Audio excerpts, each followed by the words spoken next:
Hey, welcome to another week of the Aaron Running Podcast. Got a guest on today who's going to share a little bit about his story. I'm going to bring him in here. This is Will Spencer from the Renaissance of Men.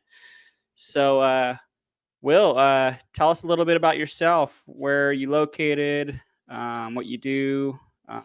Yeah. So I live in Phoenix, in Arizona, and I host a podcast that's right now called The Renaissance of Men, but soon the name of that podcast is going to be changing to the Will Spencer podcast. I'm sort of transitioning away from the subjects that I started the podcast. That's already really happened. So it's just changing the name of the podcast to match the things that I'm already talking about and branch out into new subjects as well. So I was a men's counselor for a while, but now I'm, leaning into the content creation side of things. Okay, right on. Yeah. This podcast went through a little rebrand too. It used to be called Reformed and Charismatic, and now it's just the Aaron Running Podcast. So, Sounds familiar. How'd that go for you? I think this is like the third or fourth episode with the rebrand. I felt a little limited with the last name Yeah.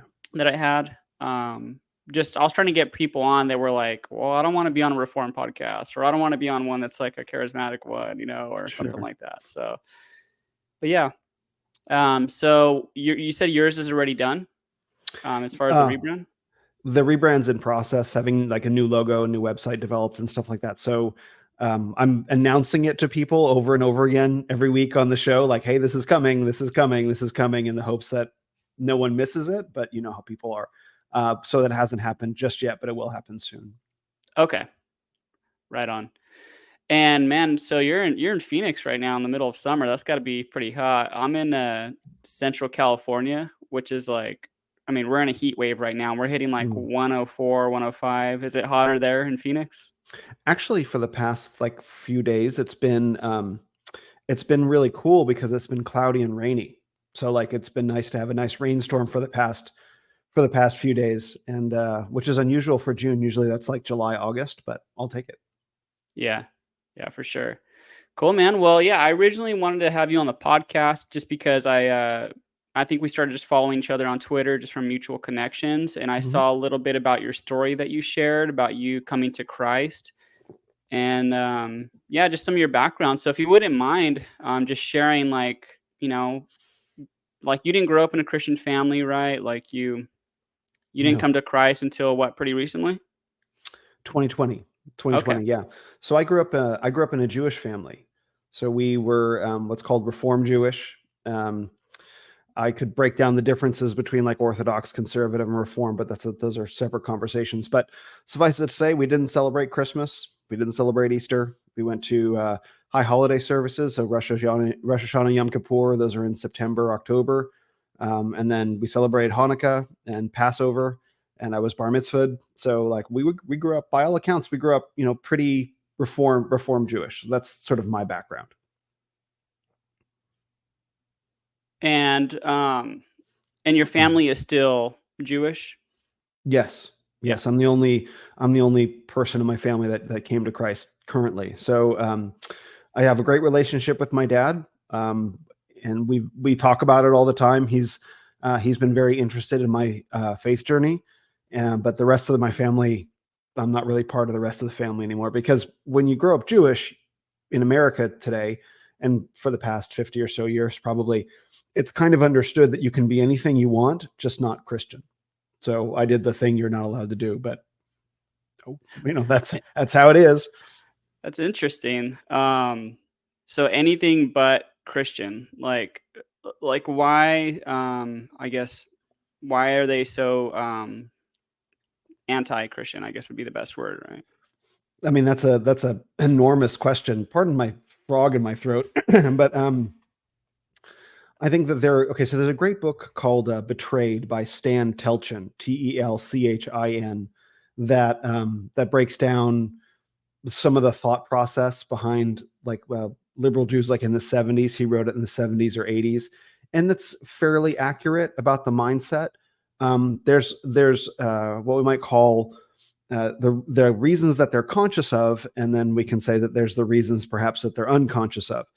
So the reasons that a lot of American Jews appear to be conscious of rejecting Christ is because they look at the Holocaust and they see the Holocaust as like this this end game pogrom that was waged against the Jews, right? So they look at the history of pogroms against the Jews in Europe, and they see that culminating in the Holocaust, and they think that German was a Christian nation and that Adolf Hitler was Christian, and say, look at what Christianity has done to Jews throughout the ages.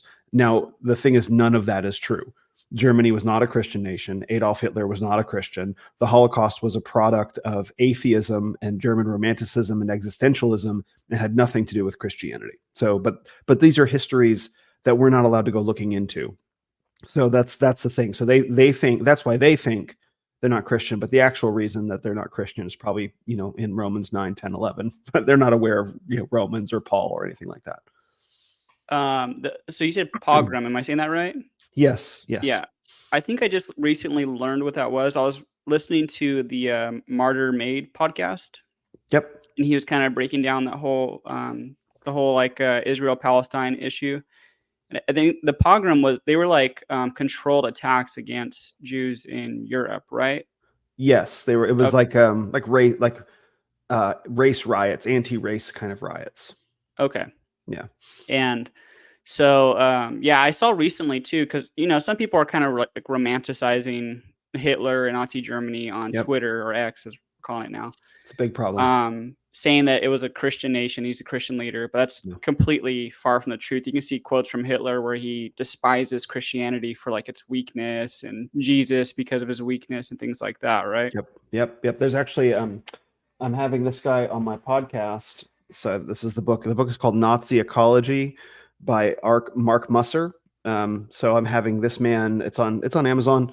About 500 page scholarly book. You can see it. And read the whole thing. It's dense. It's not a fun read. It's heavy. It's extensively footnoted and cited. But in this book, Mark Musser breaks down the actual philosophical and not really theological, but to some extent theological underpinnings of what Germany was at the time, and had absolutely nothing to do with Christianity. In fact, Hitler himself only had an uneasy relationship with the Christians of Germany because his grip on power was so tenuous initially. So he had to sort of placate the Christian community, not unlike conservative politicians today, not unlike any politician today, really, to sort of speak their language so he could say, I'm one of you, in order to take power. But there's no evidence of the man having, let's say, the fruits of the spirit, and what you won't often see him saying, even in his public speeches, is he'll talk about God. He won't ever talk about Jesus Christ, the Son, because he can't. And so I think their conduct as a nation, the conduct of the German people, proves that they were not a Christian nation. Now that doesn't mean that we have a good understanding of what they actually were today.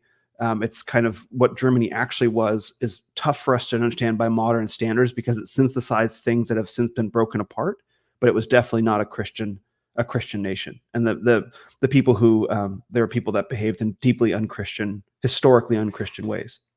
Okay. Yeah. And so and when you grew up, your childhood, this is in Phoenix, or was Yes. it? Okay. Yes. And then so when did you start, I guess, getting into like new age type stuff? Was that like early teens or? I remember when I was a little kid in grade school, I would always go straight to the like the paranormal section of the library, which is kind of weird that the public library had that. So I was reading like books about UFOs and Bigfoot and Loch Ness Monster. Like I remember all those books. So I think it was just kind of part of me for a while. But I really started getting into the new age formally probably around like the year 2000. So I went to college in the Bay Area and I found my way into the rave scene, underground house music, DJing, that sort of thing. And that world is full of not only psychedelic drug use, but also Eastern mysticism. It's sort of, you can think of the rave scene. I haven't spoken about it much sort of publicly, but just because there are so many other topics to talk about. But you can think of the rave scene, particularly in the late 90s, early 2000s, as the 60s transported forward in time about 40 years, and less guitars and more turntables. It's basically the same kind of thing. And of course, that whole world was just full of Eastern mysticism. And I might add, active paganism. So in the 90s, there was a book written by Terence McKenna called The Archaic Revival. And he was sort of a popularizer of psychedelics and psychedelic mushrooms, particularly. And he prophesied, if that's the right word to use, a sort of revival, an awakening of pagan spirituality. And so that book in particular was very popular in this scene, because it was explicitly anti-Christian, and that's how all this stuff is always framed. Okay, yeah, I'm not too familiar with the name, but I've actually heard it mentioned on like Joe Rogan's podcast. I think a handful of times. Sure. Is he still alive? Like, was he a guest on there, or is it just somebody he references? It's someone he references. Terence McKenna passed away, but I'm not sure when. I would be surprised if he appeared on Joe Rogan, though. I don't think so. Maybe he would have at the end of his life, but I don't think so. Okay, He's a very popular guy because he's got this weird voice and he just talks in this way, and so it's like he's kind of distinctive in that way. kind of sounds like he had too many psychedelics. Yeah, you don't say. um, so when you're going through this like new age experience type stuff, what does your family think at that time? I mean, they're not really involved. Like that, it's not the sort of thing. It's not the sort of religion, at least at that stage in my life. And I wouldn't have really called it a religion, because what people say is I'm spiritual, not religious. And the idea behind that is that organized religions are systems of control that channel people into thinking one particular kind of way. And so that's what, when people say I'm spiritual, not religious, it means I'm tuned into these higher mysteries, but I don't participate in any of these very limited formal schools, right? So it's a way of saying I believe in God, but just not, God. So, but it's not the sort of thing that people will wear on the outside of their lives. It's just something that you kind of, I don't want to say that you would do it in private because that implies that it's somehow secret, but it's not. It's just, my family's not really, as long as I'm not becoming Christian. I mean, literally, this is true. Like for American Jews, as long as you're not becoming Christian, your faith is not any of our business. Like Judaism, as practiced in America, is not actually a religion, right? My parents, weren't calling me. Oh, did you go to Rosh Hashanah, services? Did you celebrate Passover? Maybe, maybe Hanukkah, but it's not as if the religion is passed on to be continuing in that way. At least it wasn't in my family and in many other Jews' families today. It's more of they say it's more of a culture than an actual religion. So at that point, it didn't appear to anyone that I had left any form of religion. I was just, you're not Christian, then you're doing fine. That's so interesting because I think a lot of like dispensational circles, that you hear the phrase like Judeo-Christian a lot, and it seems like a very Oh, friendly relationship. But from like what you're telling me, your experience is like it's not that. It's completely anti-Christian, even to the point where you can be practicing New Age and going to like these like what do you call them, like raves, EDM thing, yeah, like parties. yeah, But as long as you're not a Christian at all. yeah, yeah. The affinity that American evangelicals have for American Jews is not reciprocated. Like it's not like the Jews are sitting around. Well, I mean, I can only speak for my family and the Jews that I knew in the circles that I was in, but it seemed like just given the culture, I didn't think I experienced anything unusual. Christianity is the one thing that you cannot do and you cannot be. And so it's funny you mentioned this. I've never actually thought about this before, but yeah, it was pretty explicitly clear that the one thing Jews cannot do is become Christian. And some of the tones that Christianity is discussed in, and given the response of much of my family to my conversion, it should demonstrate that there's no love that Jews have for Christians. Like that just doesn't exist. And evangelicals seem to have many circles seem to have a lot of love for Jews, but I mean, look, growing up Jewish, that was not part of my childhood. And I knew becoming Christian that I would risk losing much of my family, and that's exactly what happened. So, yeah, that's a really good observation. Wow. And so you're in the Bay Area and you're in this rave scene. Mhm. And how did that Like, how did you come to Christ out of that? Like, was there a couple years in between there, or was it just No, many years. It was many okay? years. Yeah. So I found my way into the rave scene in 2000, and I was introduced to Christ in 2015, and then I got baptized in 2020. So it's a pretty long journey. But I can say that I got introduced to Christ at the Burning Man festival in 2015. So I had been to Burning Man twice before. I went in 2003, excuse me, in 2013, um, and I went back in 2015, and I found my way into an underground ministry group that had been there for 12 years that was just ministering to the lost. Because Burning Man, it's a giant pagan festival in the Nevada desert. I think it's 80, 100,000 people now. At that point, when I first went in 2003, it was significantly smaller, maybe 30,000 people. But in 2015, when I went back, it was, approaching 70, 80,000. But they had been ministering to, and there are genuine seekers there. There are people that really do want to understand. Now, naturally, there are a lot of prophets of false religion, conscious prophets of false religion, and there are lots of hedonists and stuff like that. But, in amongst that group, there are people that genuinely want to know and understand and explore. And I was one of those. And so I just happened to find my way into their camp and had a, I don't know, a visionary experience with them. And that's how I found out they were Christians. They became my friends. I went to go visit them that Christmas, and visiting them for Christmas, they live up in Idaho. Visiting them for Christmas actually did more to impact and influence me becoming Christian later than what happened at Burning Man. Because seeing the way that they conducted themselves as Christians as being so loving and very warm and very inviting and very I don't want to say free, but there was a sense of that they had been freed from something very lighthearted. And it was like, it was like, oh, these are like real Christians, as opposed to many of the other ones that I had met. Or at least it was the first time I was aware that I had met people that were real Christians. Not that I navigated through those circles. In fact, most of us, particularly in the rave scene, would try to avoid circles with Christians because Christians had things to say about our behavior. Right. And so naturally, like if you grow up in a sort of 1960s ethos, like you can't tell me what to do, the one thing that you're going to try to avoid is any sense of Christian morality. So it wasn't like we were near each other in that way. But this was the first time that I'd ever been in a personal environment with Christians. And it was like, oh, wow, there's something real and genuine here. Then I went and I traveled and I had a lot of my overseas kind of new age experiences. And I came back in 2020 being unsatisfied from what I had learned being spiritual, not religious. I found that attitude was not able to answer some fundamental questions I had.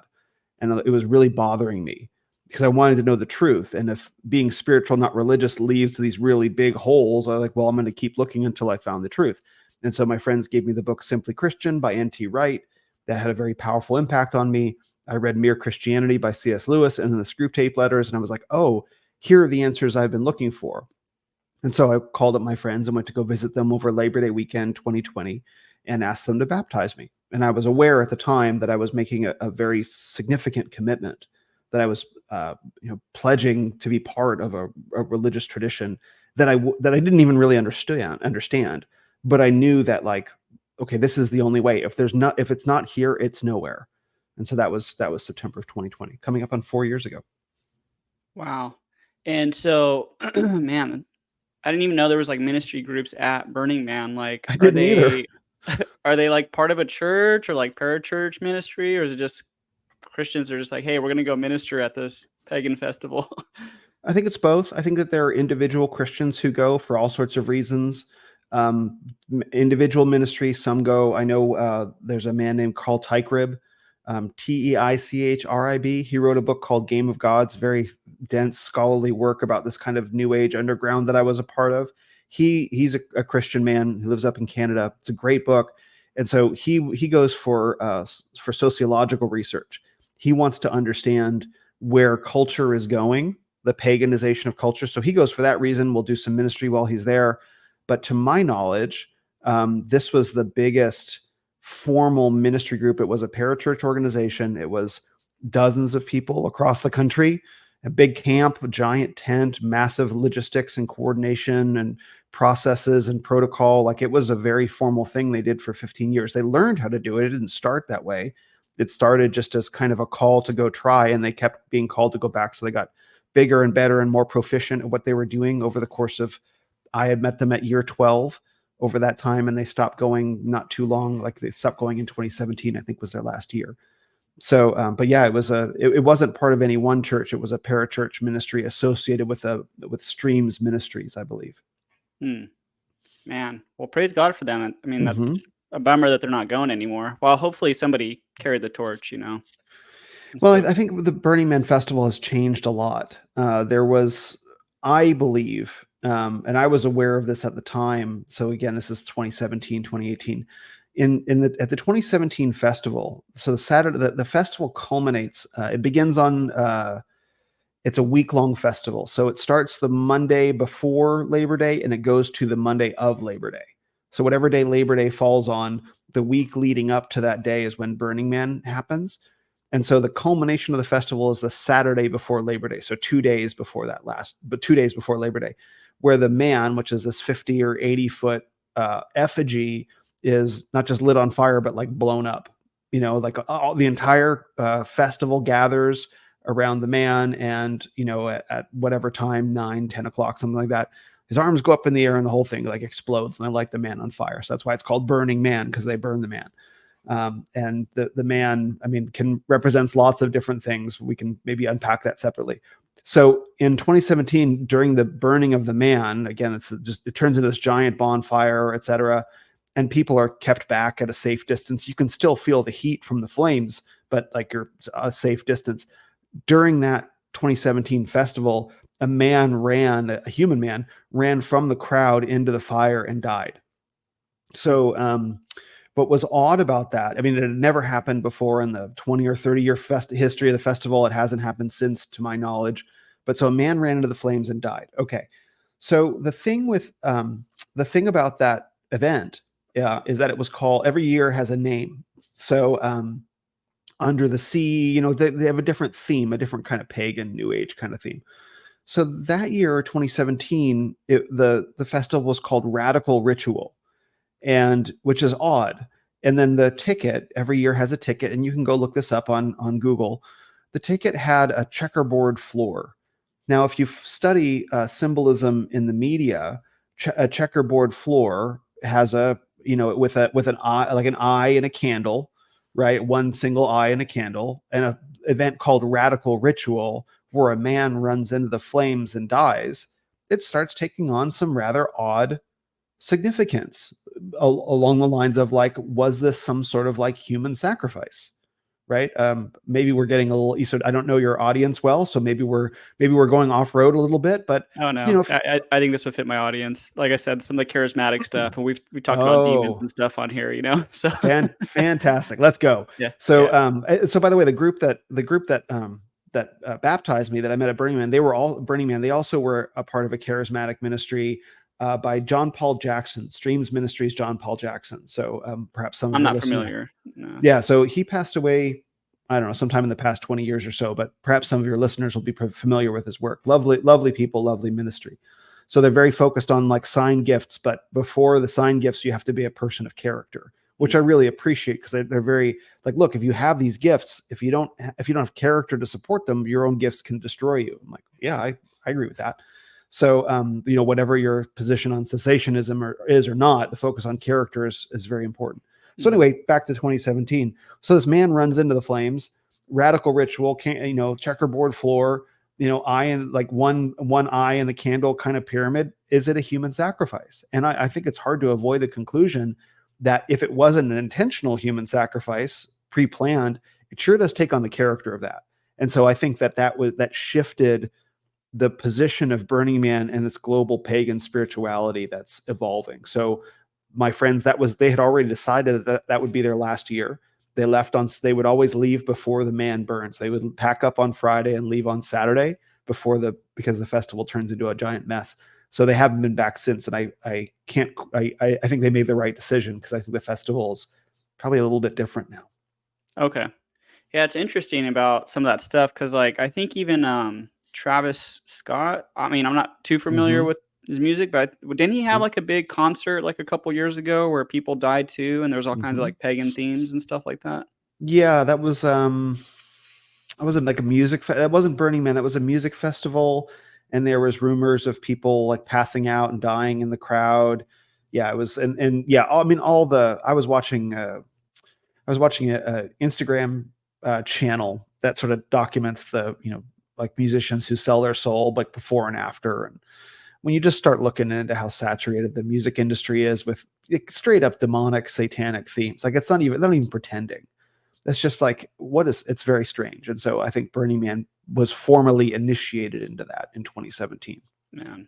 Yeah, I saw a video of, Jared Leto, I think, like, yesterday or the day before, and he's, I like, saw all that. dressed with, like, bloody gloves and, like, had a cross necklace made out of nails, and he l I Yep. mean, just the way he dressed looked like a vampire or something, Yep. like, very weird Yep. guy.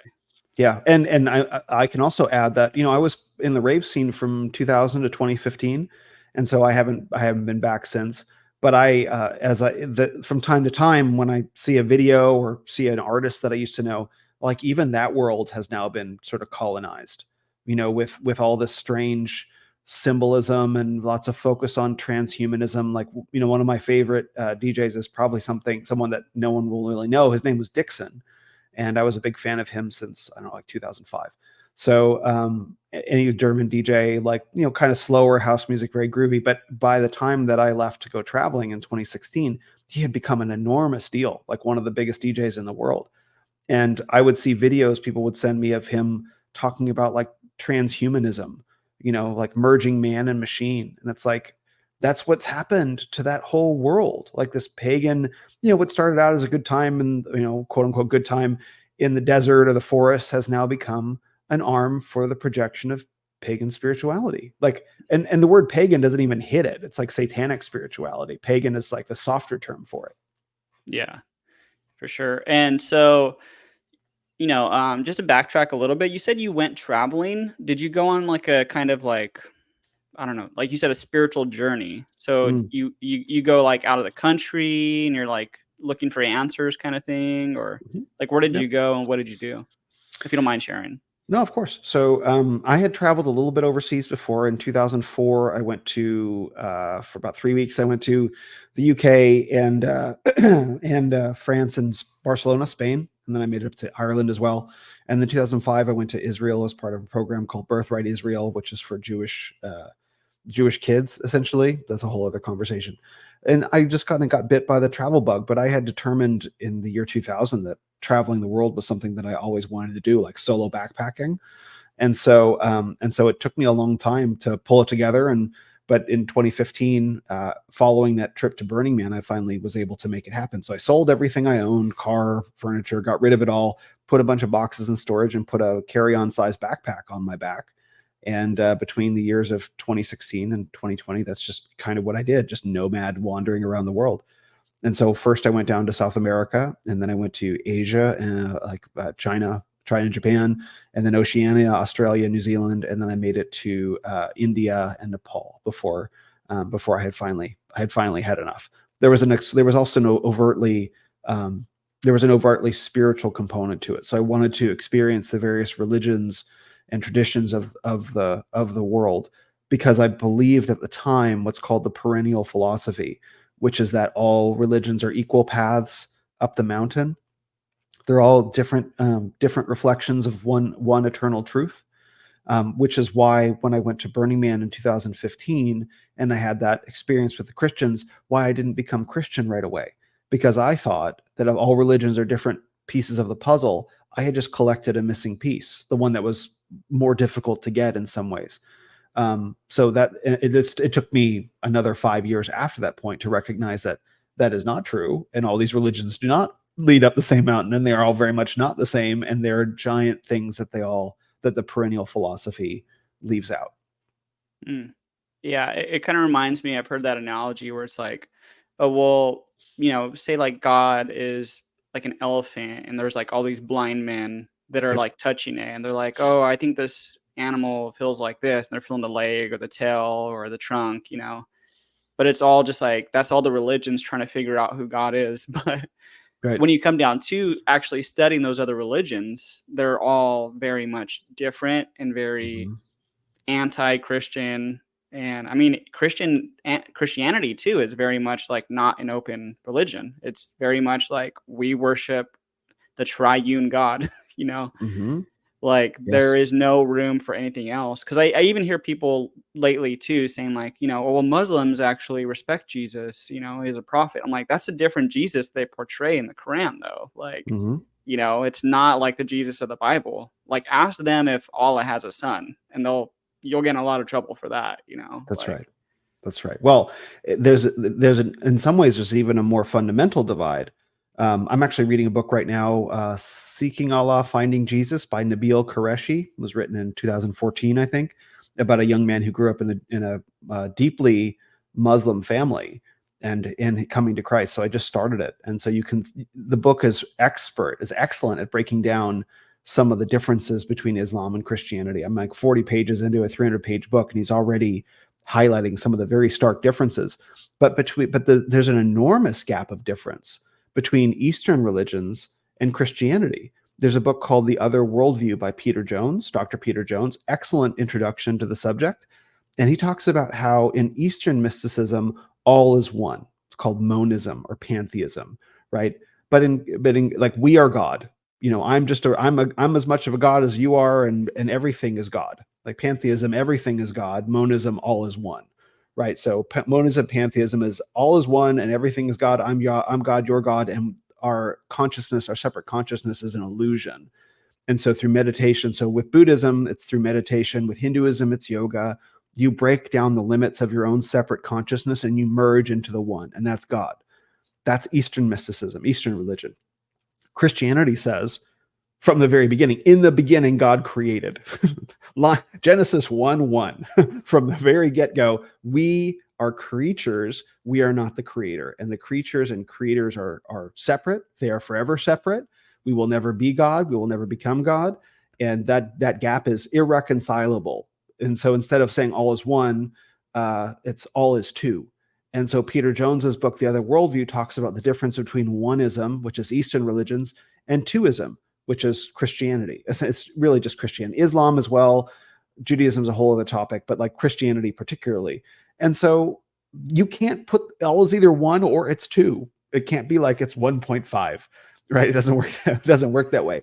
And so one of the things that I enjoy doing on Twitter is, when the esoteric bros and the Buddha bros come into my, chat, and it's like, well, no, Jesus was this, mystic, and he knew all this stuff. And I'm like, so how are we reconciled to God? And then they will ultimately have to say, you just have to realize eternal oneness. Like, well, that Genesis says that, the Bible's been corrupted. And then you walk down that path. It's entertaining sometimes and boring other times. Yeah.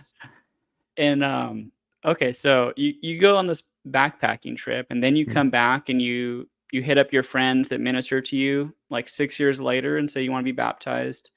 Um and then from there you just move back to Phoenix and get involved with the church there. Sort of. So I had been traveling and I had been to again through South America, and I'd done ayahuasca, and I'd been to India and been to this giant Hindu festival, like 200 million Hindus. And I had been on a, Vipassana meditation retreat in the mountains of Kashmir, which is outside Pakistan. Like it just way high up, and it's 10 days of meditation. So 10 hours of meditation a day for 10 days, silent retreat. So I had done all of the stuff. I had literally done all of the stuff. Is that And like Hindu type stuff? Yeah, okay. so Vipassana meditation is, at least the way that this tradition teaches it, it's the actual technique of meditation that apparently, this is according to their tradition, was taught by the Buddha himself. Right. So what they say is, to understand Buddhism, you also have to understand Hinduism a little bit. Hinduism proposes that there is this endless cycle of death and rebirth into an illusion, which is called samsara. So your karma determines your rebirth favorably or unfavorably. So what you do in this life determines the quality of your rebirth in your next life. And as you go through endless cycles of death and rebirth, your behavior gets better. And so you find your way into one of the priest classes, and you merge with God through various forms of yoga, whether it be bhakti yoga, like devotional yoga, physical yoga, right? And so you exit the wheel of death and rebirth. That's Hinduism, essentially, right? If you can. In Buddhism says you can just exit the wheel of rebirth strictly through meditation. right? That's what they teach. And the teaching of Buddhism to exit the wheel through meditation is called vipassana. And so that form of meditation needs to be taught in sort of isolation for some period of time to master supposedly the technique. So it was a Buddhist meditation technique that was allegedly taught by the Buddha himself and was preserved in like Sri Lanka or something like that, and then came out of the monasteries in Sri Lanka sometime in the middle of the 20th century. And this businessman, used it to cure his migraines, and now it's this worldwide, sort of retreat. The one thing I will say that is good about this retreat, though, is it's free. So it's not like you're paying thousands of dollars on the retreat. You can go and you don't have to pay $1. So they'll house you and they'll feed you and they'll teach you, and you don't have to pay $1. At the end, they ask you to pay whatever you think you got out of it. So I appreciate at least the sense that there's like, it's not some sort of westernized approach where you have to pay like thousands of dollars, which is very, very common in the New Age. They're wrong, but they're at least sincere about it, which I appreciate for its own sake. So I had done all of this stuff. But then what really troubled me is I had become aware of the existence of evil, that evil is a real thing, that it's not just my subjective consciousness that's just, choosing to not like something. So what really did it was when I discovered the reality of child sex trafficking, like Jeffrey Epstein type stuff. And so if in all is one cosmos, then there's no ability to say that one thing is wrong and one thing is right, because all is one and all is God. So the child being sex trafficked is as much God as the sex trafficker, is as much God as, is as much God as the faithful grandmother down the street. And I found those ideas to be irreconcilable. Like I just couldn't make that. Like, how are you telling me that my revulsion at the thing being done to these children at this global scale is just my own selective perception, and I need to cast that off to see the truth that all is one? Like, how are you telling me my moral revulsion is real? How are you telling me that the treatment of this child is somehow their karma, that they did something wrong in a past life to deserve this treatment, or that this trafficker, that's his karma? Like, I just couldn't, it didn't make sense. And whenever I tried to talk to someone about it, they wouldn't talk to me. They were like, oh, love and light, we don't, don't focus on the negative. They just kind of cover it up. And I would confront people about this. Like, what do you think about this? This is real. Now, remember, this is long before Jeffrey Epstein had been in jail. A lot of people didn't know this stuff at the time, but it was verified in various corners of the internet for years. So it wasn't like I was telling them anything that was like, I don't believe that, like the moon landing. It wasn't like that. It's like, this stuff is a real, like, there are organizations that document it. And no one would answer my question. They literally could not. And that really troubled me. And so I finished traveling. I moved back to the United States in February of 2020. Now, I had kept in touch with my friends who had baptized me. They were aware that I was doing all this pagan stuff around the world. And according to them, they were like super praying for me because they cared about me, right? Which is, it's very endearing to think about that at the moment. So, but they had already bought this book, Simply Christian, and they were going to give it to me for Christmas. And so it just happened that I got back in February. So it was bought for me at Christmas 2019. A friend of mine was holding on to it until February of 2020. I come back to the United States. I gather my things from the Bay Area. I move down to Phoenix, and then COVID starts happening. And so I have this question in my mind about the nature of evil as I'm watching this sort of take over the world. And I'm reading this book, Simply Christian, that had been gifted to me like months earlier, but I finally picked it up. So there's a providence kind of all over it. And here's the wild part. This still blows my mind. The cover of the hardback version, I think it might be the cover of the paperback version too, of Simply Christian by N.T. Wright, is a picture of a lighthouse. You can go on Google and you can Google it. It's a picture of the lighthouse. It's the Cape Reinga lighthouse in New Zealand, the northernmost point of New Zealand.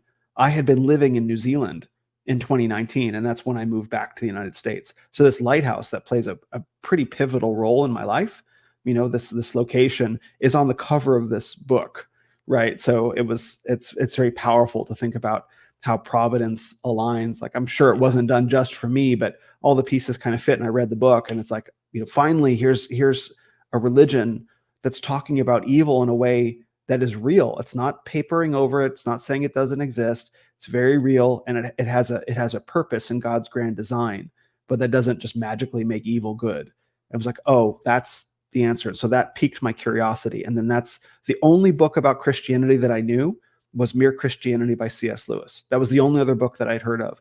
So I ordered that, and then I think I knew about the book, The Screw Tape Letters, but I didn't know what it was. I just heard about it. So I got those 2 books. And I was like, oh, okay, this is what I've been looking for. Here's someone speaking directly into the heart of these matters. And so when I went to go visit my friends in September 2020, I flew up to go visit them. That was when I asked them to baptize me.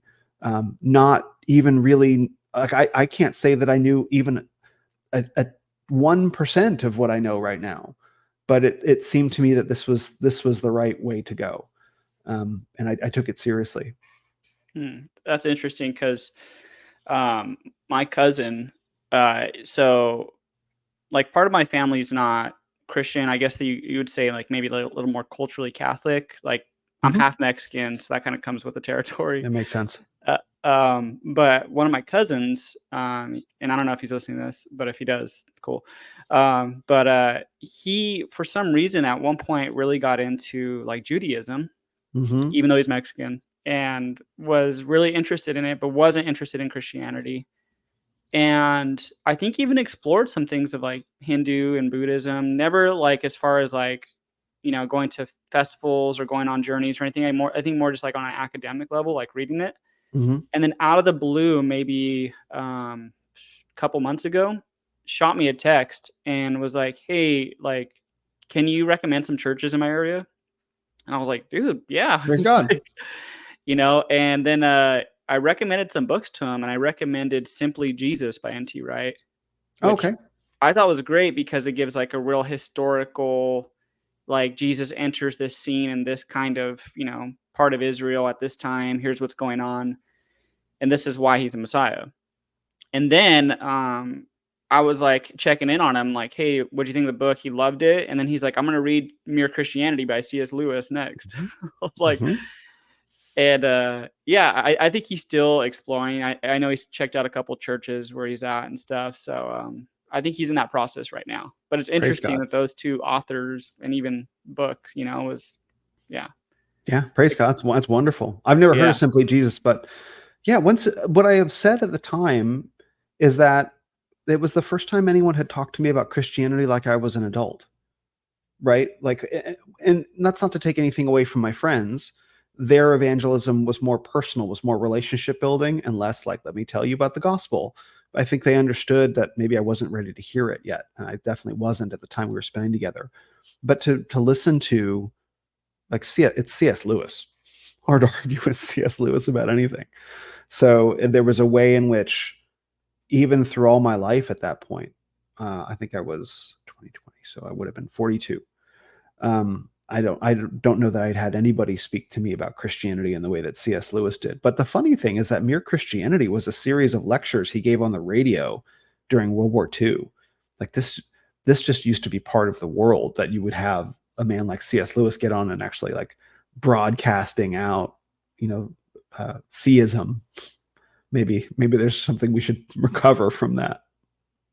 Yeah. And I want to backtrack a little bit too. So Sure. you said you went, and I don't, if you're not comfortable sharing this, then don't. But like some of the like ayahuasca stuff that you were, Mhm. partaking in, I know there's like a big, um, like people being open to it and saying, Mhm. it cures migraines and people with PTSD and all this Mhm. stuff. But man, some of the stuff that they describe is straight up like demonic activity that they're experiencing. Like Mhm. I was listening to Graham Hancock on Joe Rogan, and he's talking about how he experiences like these serpent beings that like enter his head and cure his migraines.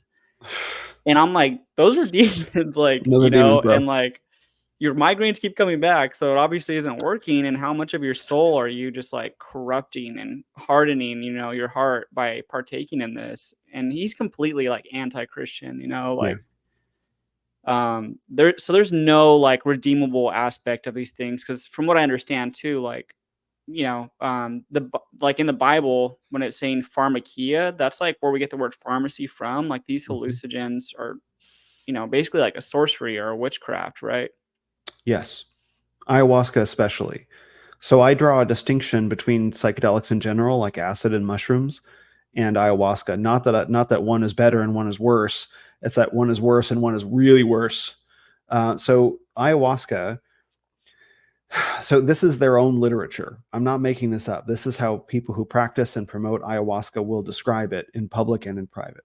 Ayahuasca is a disembodied entity. It's a spirit. Like you'll hear Joe Rogan, Aubrey Marcus, Aaron Rodgers describe it as grandmother ayahuasca. That's not a coincidence. That's not a joke. They're referring to an actual being.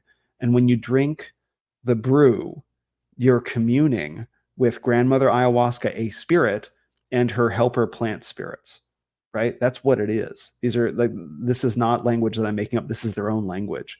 And so as opposed to just psychedelics where you take whatever the acid or the mushrooms and you have a trip or an experience. And of course you're opened up to all of these different experiences. You're very not sober. I'm very opposed to psychedelics, period, for that reason, including marijuana. A lot of people will say, like, well, what about weed? It's like, okay, if we're talking about the kind of marijuana that people were smoking back in the 1960s that was about as strong as like a beer today, that is very different from the turbo engineered weed that people have today, right? Where it's just like, it's insanely powerful. And you go from 0 to completely high instantly, not sober. Unlike alcohol, where you can have 1 or you can have 2 and you can stop and you can control your level of intoxication through dosage, you cannot do that with marijuana today. It's impossible, right? So I'm hard opposed to all chemicals, all drugs, for that reason, especially psychedelics. So when you take these other substances, acid, mushrooms, etc., right? You are not sober, but you're not necessarily actively communing with a spirit consciously. That can happen unconsciously for sure, and probably often does, but though not always apparently. But when you drink ayahuasca, what you are doing, this is explicitly what you are doing.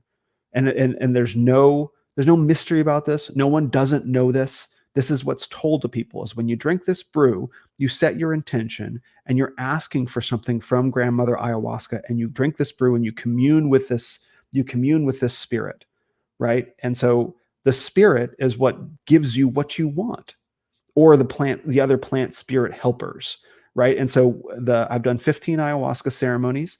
I have no memory of interacting with a specific spirit, grandmother ayahuasca. People do report that. I don't have that memory, but I have interacted with other spirits that interacted with me.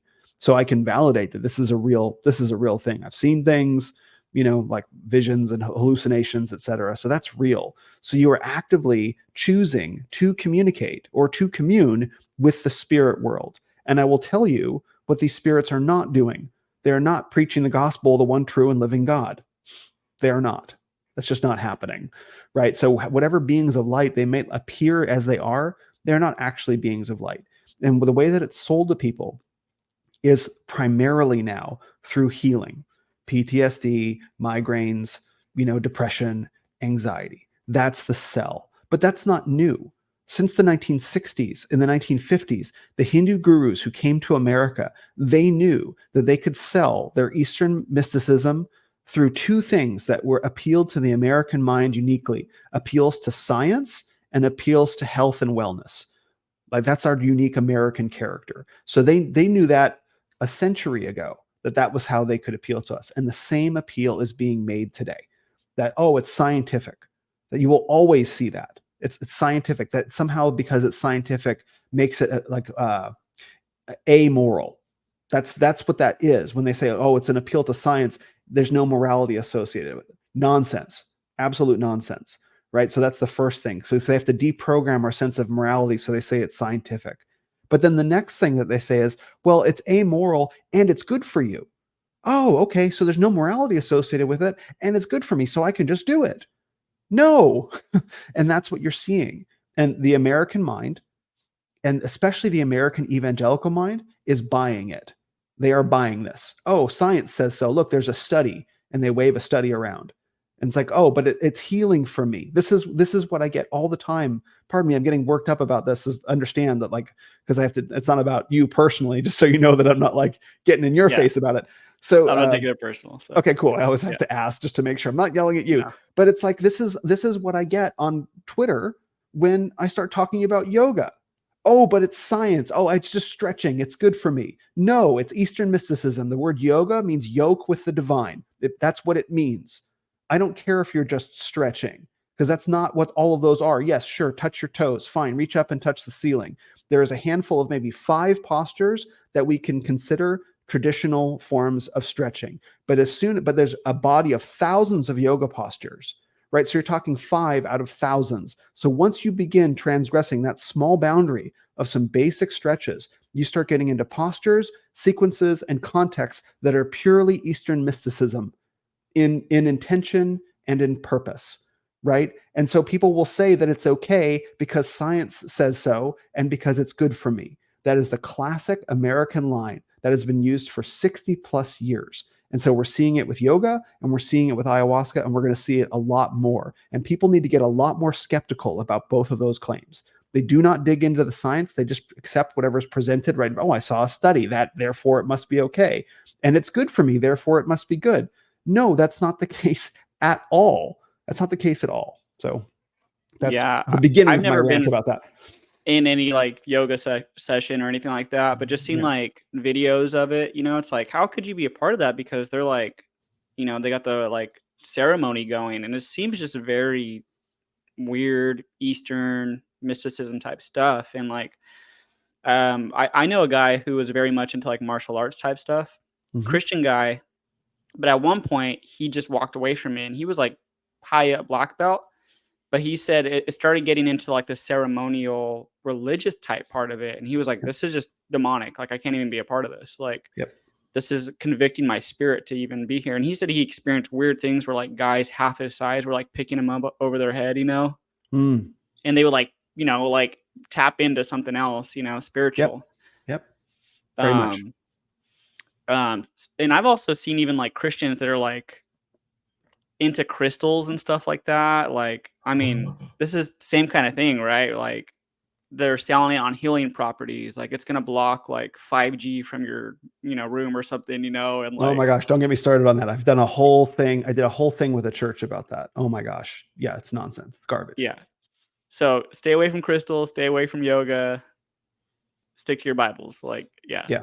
Okay. So I want to give your listeners a handy rule of thumb for how to think about these things. Physical solutions for physical problems, the Holy Spirit for spiritual problems, right? Okay, so let's talk about 5G, right? That is a physical problem. It's electromagnetic waves in the air. Electromagnetic waves are made of radio photons. You can look this up on Wikipedia. An EM wave that's being broadcast by your phone, your Wi-Fi router, is a radio photon. You can buy silver mesh netting to cover your entire apartment with. That silver mesh netting will physically block the radio photons from entering your environment. That is a physical solution, and that works. Your phone will not work. Your Wi-Fi, if you have it inside, that will radiate inside and turns your apartment into a microwave. But anyway, like, you can cover, like, people will buy mesh netting that hangs from their ceiling over their bed, and you bring your phone inside the mesh netting and the phone gets no signal, right? So it physically blocks the physical Wi-Fi signal. You cannot use your phone. That is okay. That is a physical solution for a physical problem. If you have a spiritual problem, depression, anxiety, grief, like the Holy Spirit, prayer, repentance, scripture reading, not spiritual solutions for spiritual problems, the Holy Spirit for spiritual problems. That's my rule. Physical solutions for physical problems, the Holy Spirit for spiritual problems. You do not use physical solutions for spiritual problems. You have a spiritual problem, you're depressed, you're anxious, go buy this crystal. No. Do not do that. That is not valid.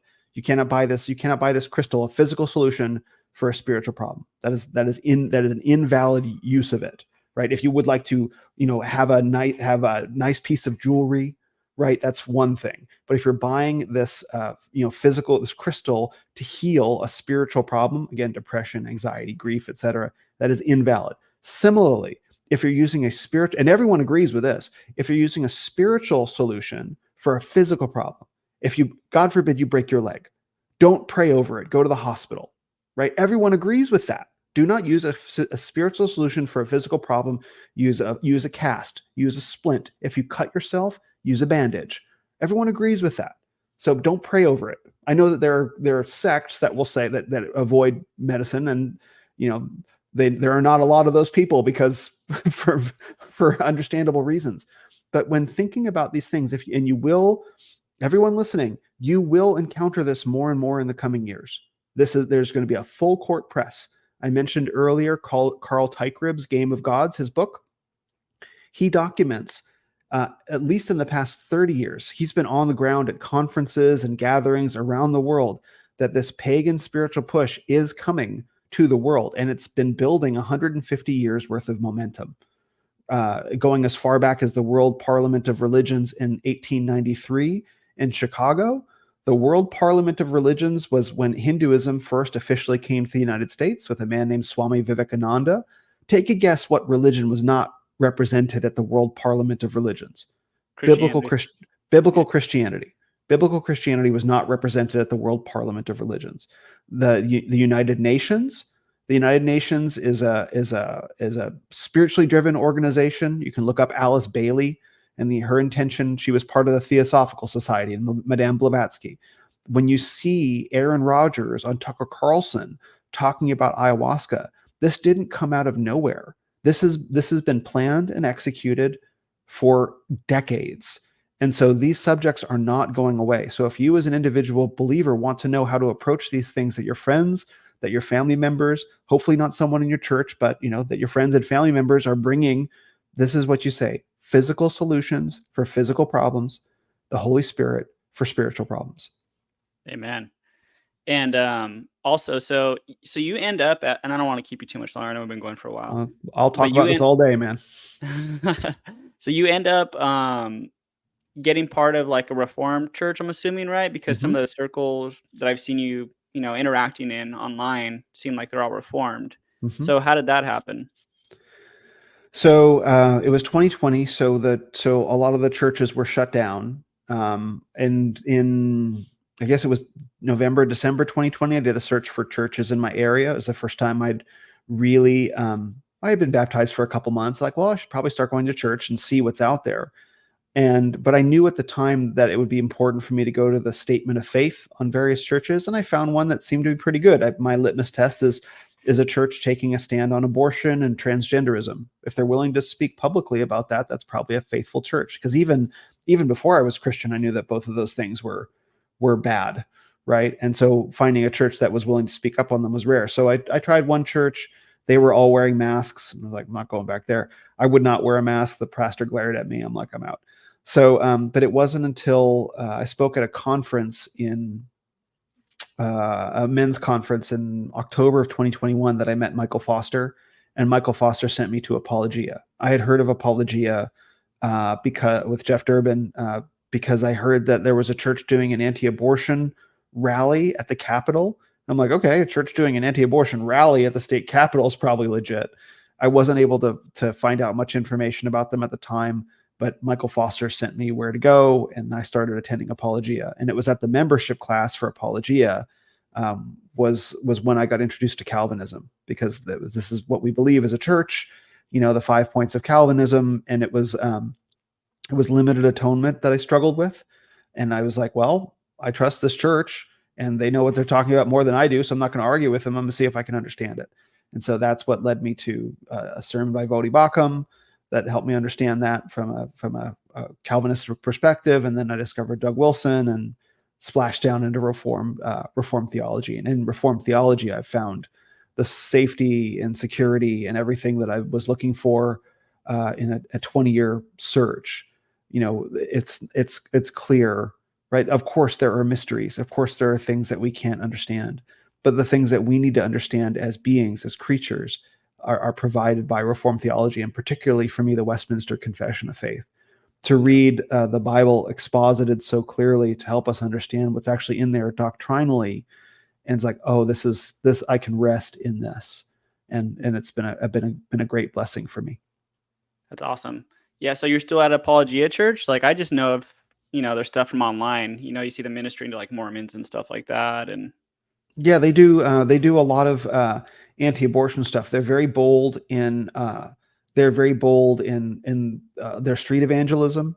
They're very bold and trying to get bills of abolition passed in various state houses. There was a clip of Jeff Durbin going around on Twitter yesterday. Yeah, I I saw think, that. yeah, did he say that? I think it sounds like, I haven't listened to it all the way through. It sounds like he said women who abort babies should get the death penalty. Is that what he said?